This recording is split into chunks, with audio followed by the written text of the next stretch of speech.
capítulo 1.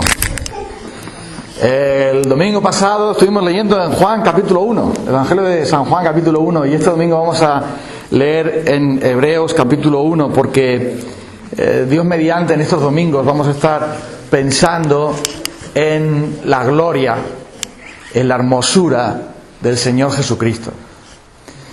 Vamos a estar pensando en quién es Él, qué ha hecho Él por nosotros, qué hace Él por nosotros, porque de esa manera nosotros vamos a ser transformados. La palabra de Dios dice que cuando nosotros contemplamos a Cristo, somos transformados a su imagen. Y a través de la palabra nosotros podemos contemplar al Señor Jesucristo, su gloria, su majestad, y en esa manera somos nosotros por la fe transformados para que podamos conocerle, para que podamos disfrutar de Él, de sus promesas.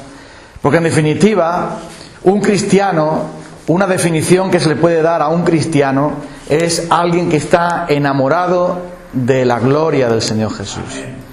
Porque todo lo que Dios es está reflejado y mostrado en Cristo. Vamos a leerlo. Capítulo 1 de Hebreos. Dice la palabra del Señor de esta manera: Dios, habiendo hablado muchas veces y de muchas maneras en otro tiempo a los padres por los profetas, en estos postreros días nos ha hablado por el Hijo, a quien constituyó heredero de todo y por quien asimismo hizo el universo, el cual, siendo el resplandor de su gloria y la imagen misma de su sustancia, y quien sustenta todas las cosas con la palabra de su poder, habiendo efectuado la purificación de nuestros pecados por medio de sí mismo, se sentó a la diestra de la majestad de las alturas, hecho tanto superior a los ángeles, cuanto heredó más excelente nombre que ellos. Porque ¿a cuál de los ángeles dijo Dios jamás: mi hijo eres tú, yo te he engendrado hoy?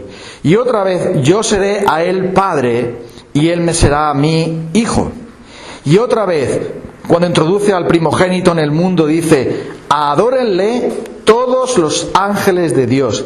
Ciertamente de los ángeles dice: el que hace a sus ángeles espíritus y a sus ministros llamas de fuego.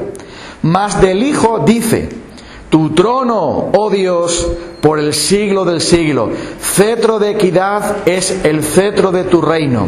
Has amado la justicia y aborrecido la maldad, por lo cual te ungió Dios, el Dios tuyo, con óleo de alegría más que a tus compañeros. Y tú, oh Señor, en el principio fundaste la tierra, los cielos son obra de tus manos. Ellos perecerán, mas tú permaneces. Todos ellos se envejecerán, y como una vestidura y como un vestido los envolverás y serán mudados. Pero tú eres el mismo, tus años no acabarán. Pues ¿a cuál de los ángeles dijo Dios jamás: siéntate a mi diestra hasta que ponga a tus enemigos por estrado de tus pies? Cuando se escribió esta carta a los hebreos, a los cristianos judíos, se escribió, entre otras muchas cosas, para apagar un fuego. Para apagar un fuego y para repoblar un campo que estaba dañado. Tú sabes lo que pasa cuando se pegó fuego en Galicia, ¿verdad? Qué terrible, todo ardiendo allí.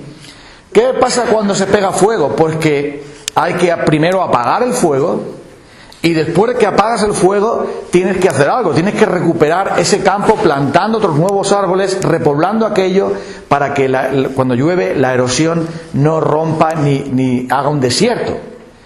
¿Y qué ocurre en las vidas de estos hombres de los hebreos? Que la mentira es un fuego que los estaba consumiendo su fe, estaba apartándolos del Señor, y esa mentira que habían introducido otras personas estaba haciendo que ellos no crecieran. Pero la palabra de Dios tenía la solución. Primero, apagar el fuego de la mentira con la verdad de Dios.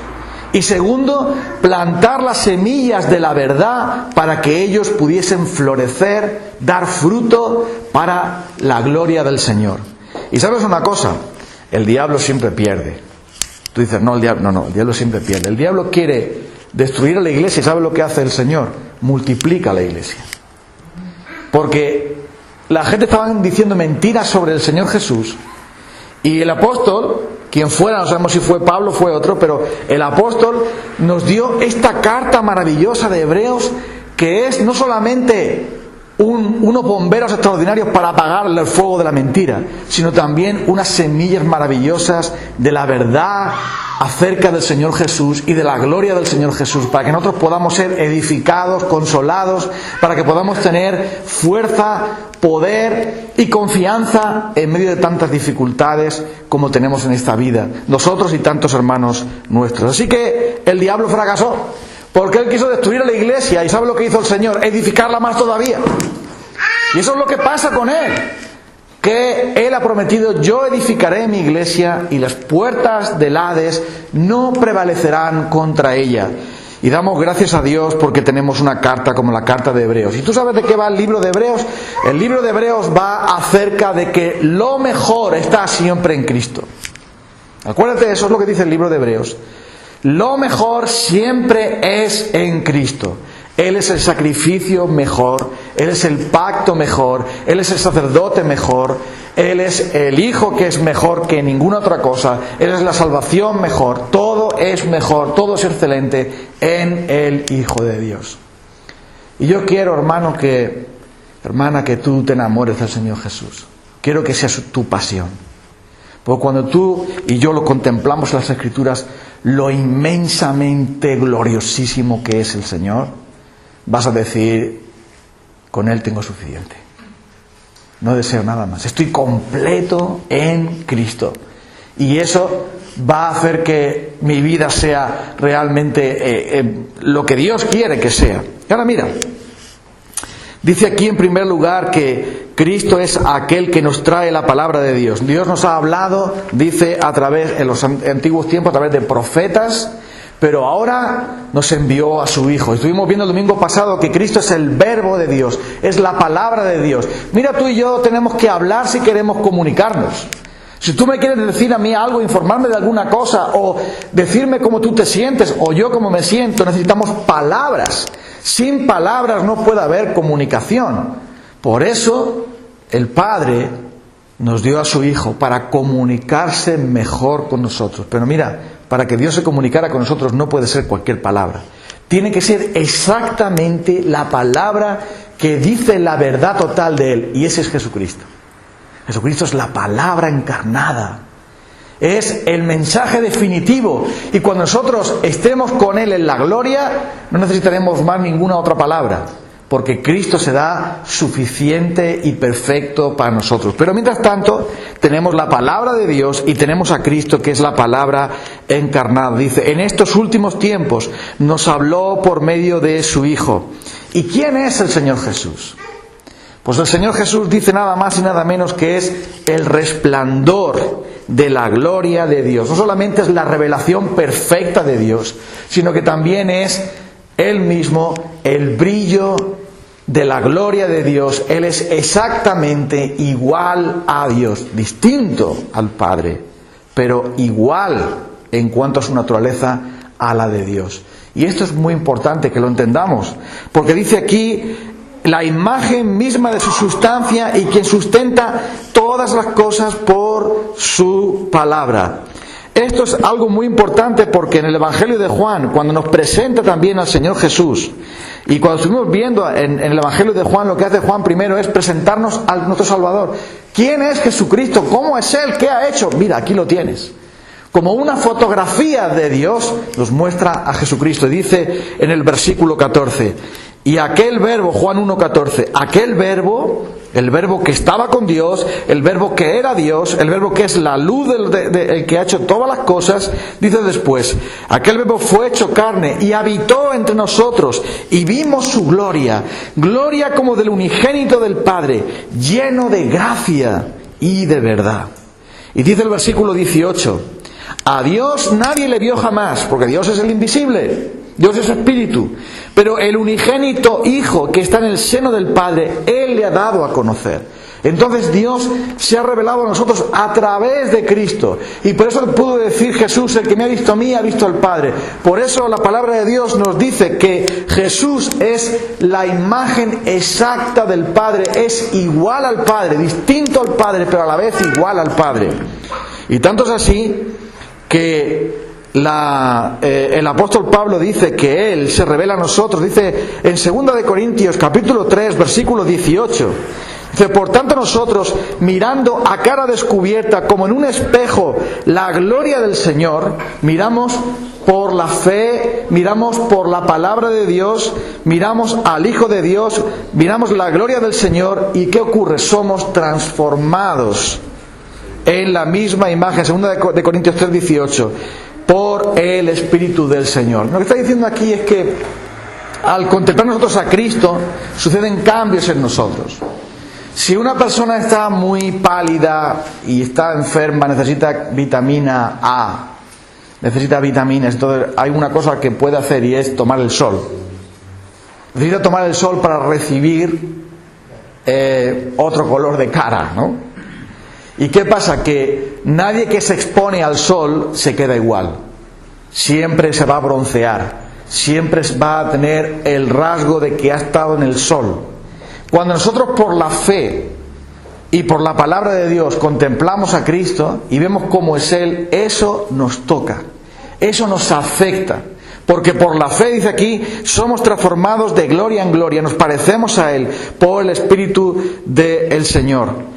Y esto es así porque dice el versículo, capítulo 4 de 2 de Corintios, versículo 6, dice: Dios, que mandó que de las tinieblas resplandeciese la luz, es el que resplandeció en nuestros corazones para iluminación del conocimiento de la gloria de Dios en la faz de Jesucristo.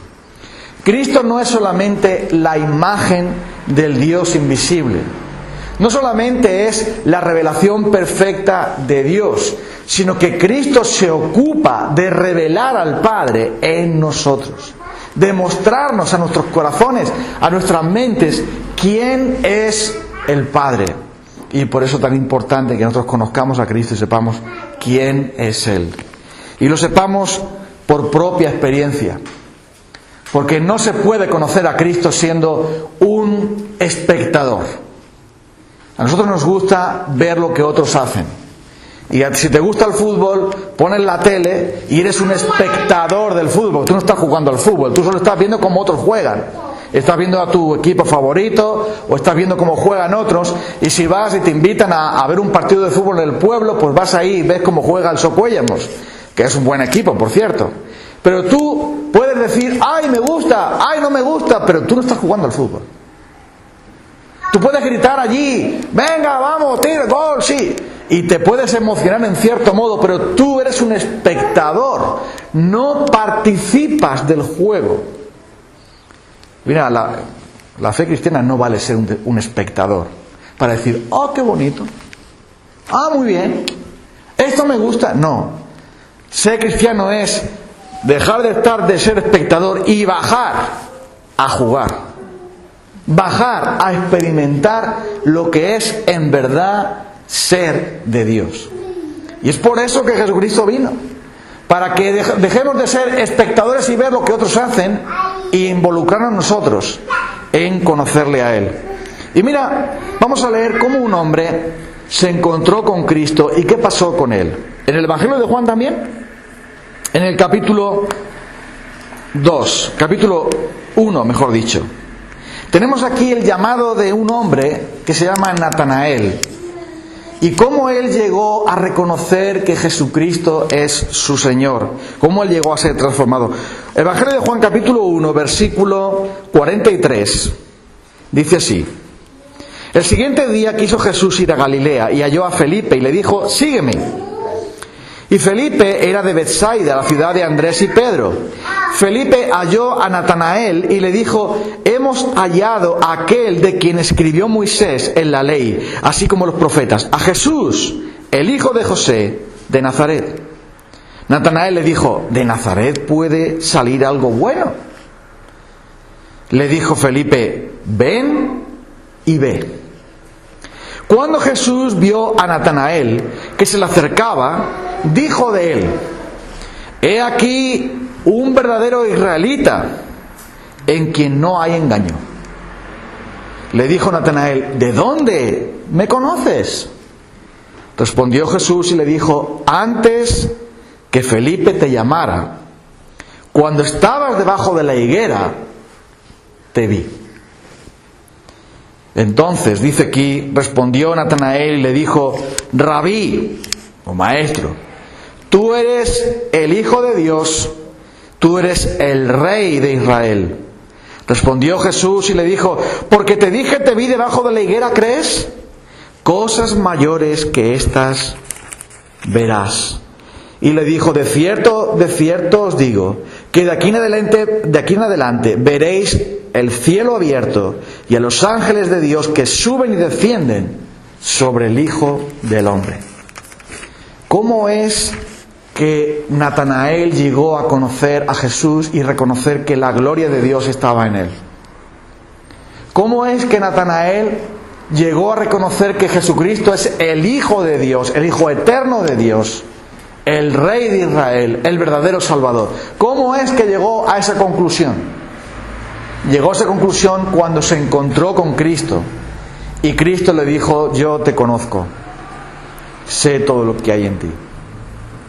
Mira, Jesús nunca había visto personalmente a Natanael.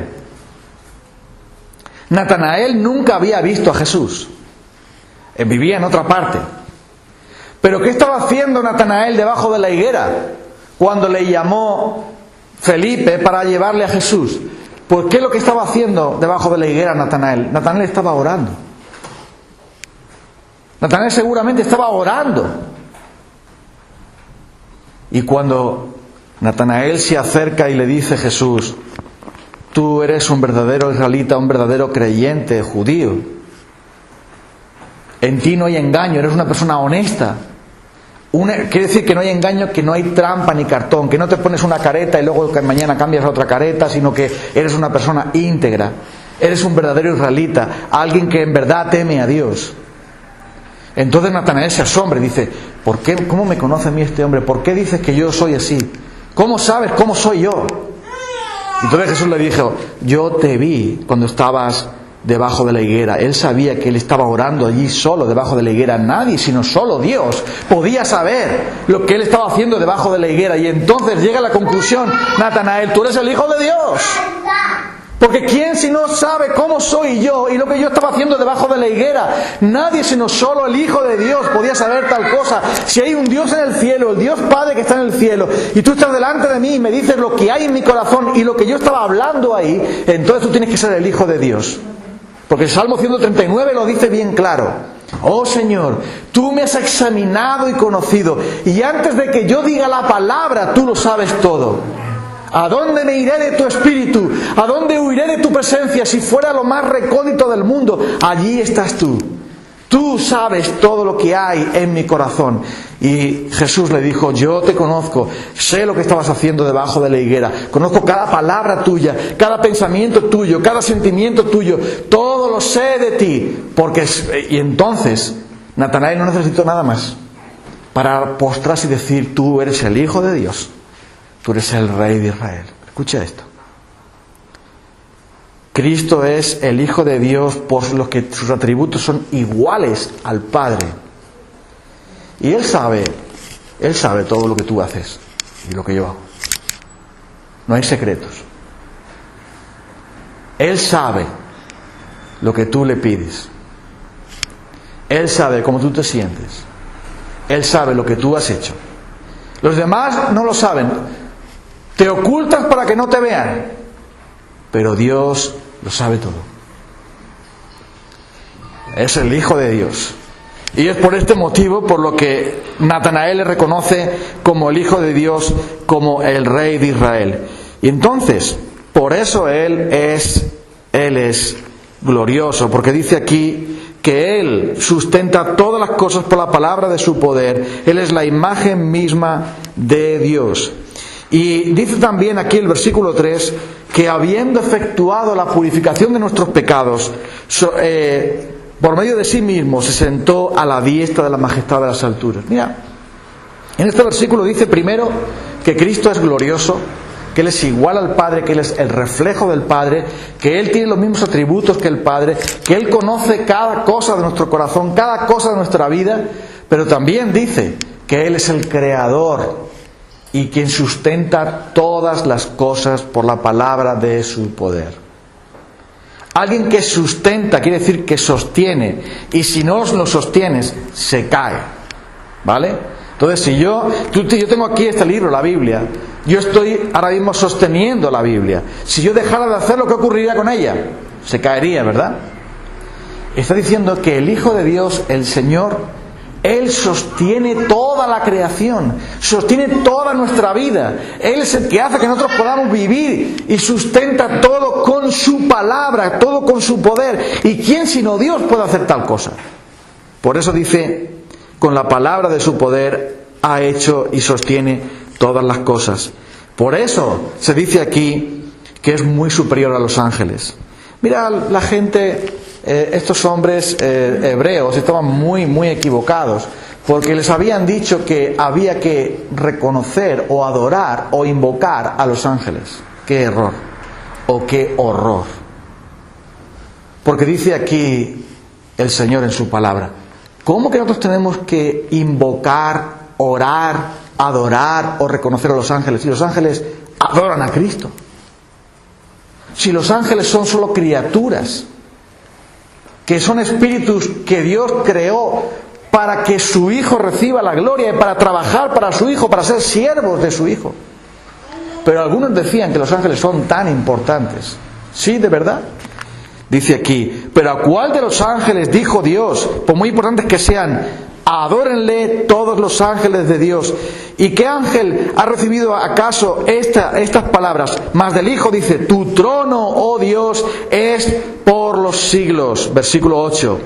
El cetro de equidad, el cetro es el cetro de tu reino. Dice, tú eres, versículo 10, oh Señor, en el principio fundaste la tierra y los cielos son obra de tus manos. Tú permaneces. Escucha. Solo podemos adorar al Señor, como hemos leído antes que ha sacado el hermano Mateo 4. Al Señor tu Dios adorarás y a Él solo.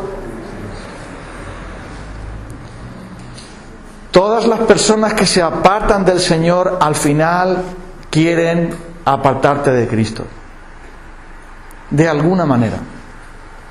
O deformar el rostro de Cristo para que parezca que es lo que no es. O de algún modo también apartarte de la verdad suya. Por eso Hebreos dice, si tenemos al Supremo, al Salvador, no necesitamos a nadie más. Tú sabes que, por desgracia, en este país y en todos los países donde la religión romana está, Jesucristo aparece junto a un montón de gente.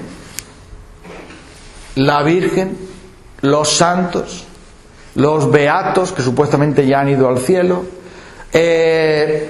un montón de intercesores, los arcángeles, los ángeles, y por lo visto hay que orar a ellos, hay que pedirle a ellos, hay que mediar, o sea, pedirles que medien delante de Cristo, y por supuesto a la Virgen María también para que ella medie. Escucha, al Señor tu Dios adorarás y a Él solo servirás. Y dice aquí, Él es supremo. Y por lo tanto, es un gran agravio para el Señor y un gran pecado que en tu boca esté otro que no sea el Padre, el Hijo y el Espíritu Santo. Porque aquí dice, adórenle todos los ángeles de Dios. Los ángeles en el cielo se postran delante de Él y le reconocen como el Señor. Mira lo que dice aquí en Apocalipsis capítulo 5, versículo 9. Y cantaban un cántico diciendo, un cántico nuevo diciendo, digno eres, está hablando del Señor Jesús, de tomar el libro, de abrir sus sellos, porque tú fuiste inmolado y con tu sangre nos has redimido para Dios de todo linaje, de todo pueblo y de toda nación. Apocalipsis 5:10. Y nos has hecho para nuestro Dios reyes y sacerdotes y reinaremos sobre la tierra. Y miré y oí la voz de muchos ángeles alrededor del trono y de los seres vivientes y de los ancianos, y su número era millones de millones, que decían a gran voz, El Cordero que fue inmolado es digno de tomar el poder, las riquezas, la sabiduría, la fortaleza, la honra, la gloria y la alabanza, y todo lo creado que está en el cielo y sobre la tierra y debajo de la tierra y en el mar y todas las cosas que en ellos hay. Oí decir al que está sentado en el trono y al Cordero sea alabanza, honra, gloria y poder por los siglos de los siglos. Y los 4 seres vivientes decían amén. Y los 24 ancianos se postraron sobre sus rostros y adoraron al que vive por los siglos de los siglos. ¿Tú puedes ver esto? Toda la creación, todas las criaturas, todos los redimidos, todos sin excepción, adoran y se postran delante del Señor Jesucristo y le reconocen como aquel que es el único que puede junto con el Padre recibir toda la alabanza. El Padre dijo: siéntate aquí a mi derecha, tú eres igual que yo voy a poner a tus enemigos delante de tus pies, y a ti se tiene que adorar igual que a mí. Pero escucha, el Padre está al lado de su Hijo, el Hijo está con Él en el trono, ahí está el Padre y está el Hijo y también el Espíritu Santo, pero en el trono está Él, y toda la creación, todo el cielo, millones de millones, todos los ángeles, toda persona, toda criatura se postra delante de Él y le adora y le reconoce como el único Salvador, el único digno de recibir toda la alabanza. Por lo tanto, ningún otro puede recibir alabanza sino solamente Él. ¿Y esto dónde nos conduce? Nos conduce a darnos cuenta de que cualquier cosa, cualquier idea, cualquier enseñanza que tú oigas por ahí en internet, en otro lugar, o que alguien te comparta, que no reconozca quién es el Señor Jesucristo y qué es lo que Él ha hecho, tú tienes que decir que eso, como dice: apártate de mí, Satanás, no quiero saber nada de eso. Cualquier cosa que no reconozca el señorío, la soberanía, la supremacía del Señor Jesucristo no es de Dios. Cualquier enseñanza, cualquier idea que no reconozca que existe el Padre, el Hijo y el Espíritu Santo no es de Dios. Es malo para ti. Eso es fuego para quemar tu bosque. No son semillas para repoblar. Y es por esto que en Hebreos se dice: ¿quién es el Salvador? Ese Salvador es el mismo Hijo de Dios, y por lo tanto ni ángeles, ni arcángeles, ni ninguna otra criatura es digna que nosotros le adoremos o le oremos o recemos o hagamos cualquier otra cosa. Y es más, que pongamos confianza en otro que no sea el mismo Señor Jesús. Porque Él es santo, Él es creador eterno, Él tiene poder y autoridad, Él es igual al Padre y además es el único Rey que fue crucificado por nosotros. Y escucha esto. Y piensa en este ejemplo que te voy a poner.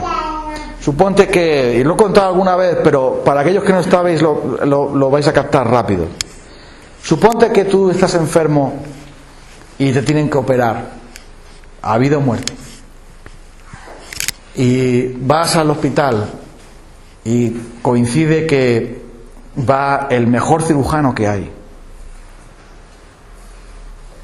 te operan, la operación sale muy bien y tu vida se salva. ¡Wow! No te lo puedes creer. Un tumor maligno terrible que iba a llevarte a la tumba, el médico intervino, el cirujano intervino, lo arrancó de allí y te salva. Ahora bien, cuando tú ya sales de reanimación, le dices a la enfermera: por favor, llame a la madre del cirujano porque quiero darle las gracias por haberme salvado.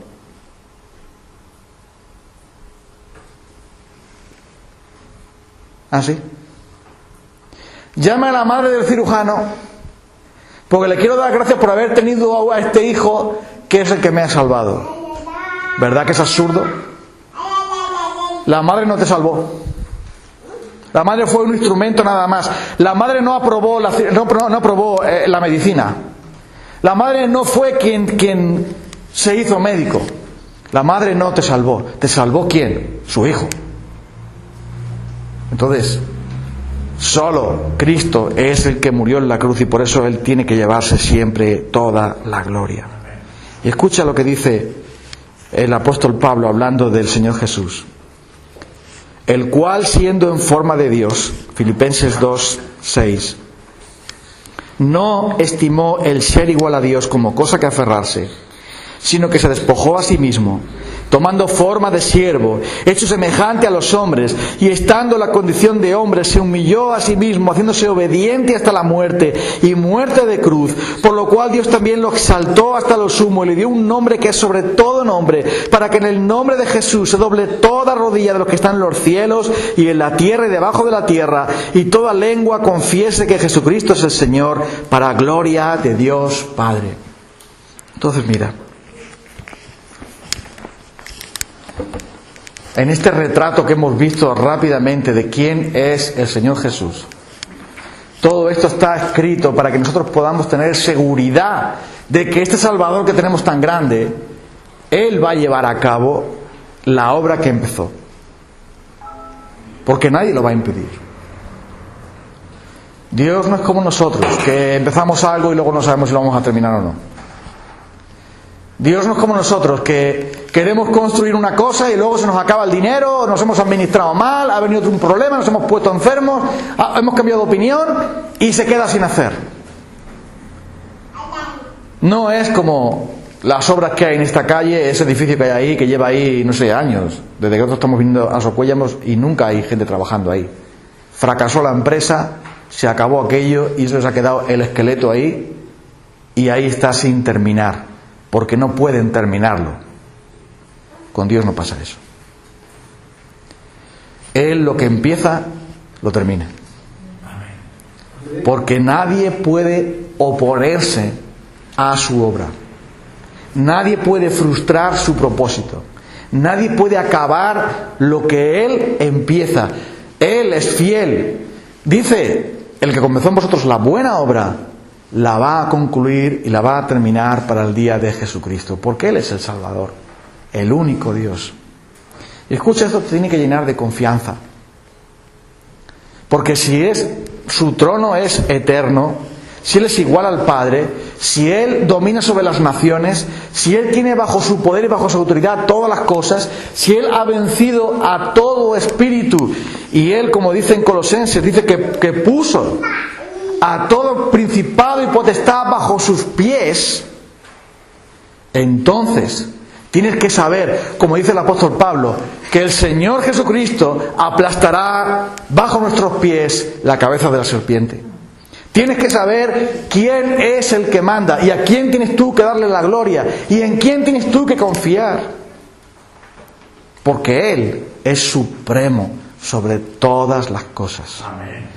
Ni todos los pecados del mundo, ni todos los demonios del mundo, ni todas las maldades del mundo, ni todas las artimañas de otras personas que pueden hacer, ninguna cosa, nada, absolutamente nada podrá hacer que Dios deje de cumplir su propósito. Y por eso dice el salmista, el Señor cumplirá su propósito en mí. Y por eso Jesús tenía tanta seguridad. Mis ovejas oyen mi voz, yo las conozco y me siguen, yo les doy vida eterna y nadie me las puede quitar, nadie puede arrebatármelas de la mano de mi Padre, porque está completamente seguro. Jesús lo dijo, el Padre y yo uno somos, una sola cosa somos. Entonces mira, ¿a dónde nos conduce esto? A que confiemos en el Señor Jesucristo, a que le invoquemos a Él en cualquiera que sea nuestra situación y también a que le adoremos. Porque fíjate, Él es perfecto en su naturaleza divina, pero perfecto en su naturaleza humana. Después Hebreos nos va a explicar que fue tentado en todo como nosotros. Nos va a explicar que Él es poderoso para socorrer a los que son tentados. Nos va a explicar también que Él fue semejante a nosotros en todo, pero sin pecado. Nos va a explicar que Él se hizo hombre para ser como nosotros y ser nuestro mediador y nuestro intercesor delante del Padre. Él es completo y perfecto, es Dios y hombre a la vez, para que nosotros podamos como hombres, llegar a Dios. Y es por esto que tenemos a este Salvador perfecto. No necesitamos nada más. Ninguna otra persona, ninguna otra cosa. Él tiene que ser supremo siempre para nosotros. En Él tenemos que confiar. Y a Él hay que obedecer.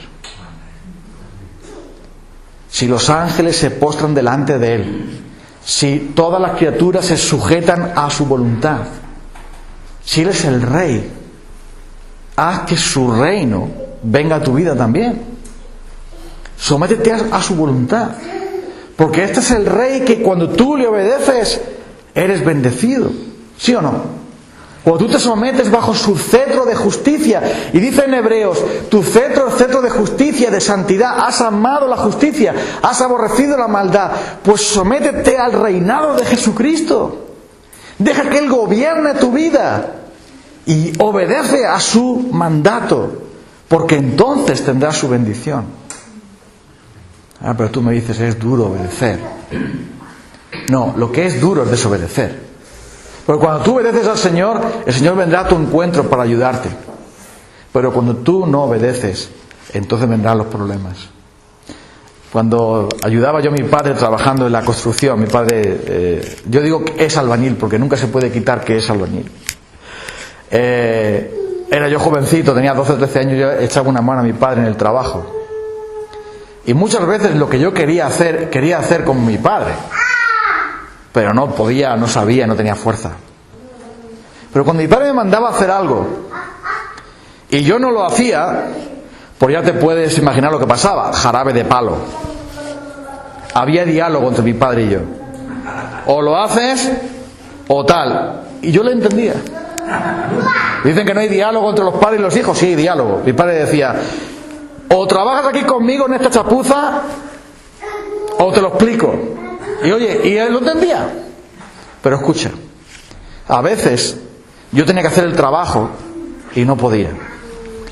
Y tenía que subir el caldero, cubo de la mezcla al andamio donde estaba mi padre poniendo ladrillo. La casa donde vivía yo, donde el piso lo hicimos entre mi padre y yo solos, prácticamente. Entonces yo no podía. Entonces mi padre lo que hacía era, se inclinaba, ponía la rodilla en el andamio, bajaba el brazo y decía, venga. Y me decía, la próxima vez, carga menos el cubo.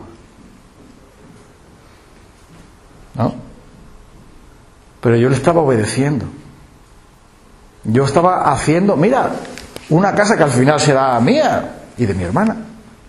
Pero escucha, yo estoy obedeciendo. ¿Y qué ocurre cuando yo quiero obedecer? A lo mejor no puedo, como me pasaba a mí. Yo no puedo con esto, que casi me caigo. No sé, no tenía equilibrio, no tenía fuerza. Pero entonces, ¿qué es lo que hacía mi padre? Se inclinaba.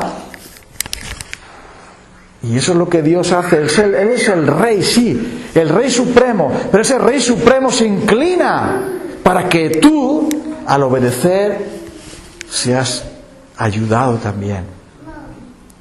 Pero sírvele y obedécele, porque Él es el Rey que nunca te decepcionará. Vamos a orar para terminar. Querido Señor Dios nuestro, queremos darte las gracias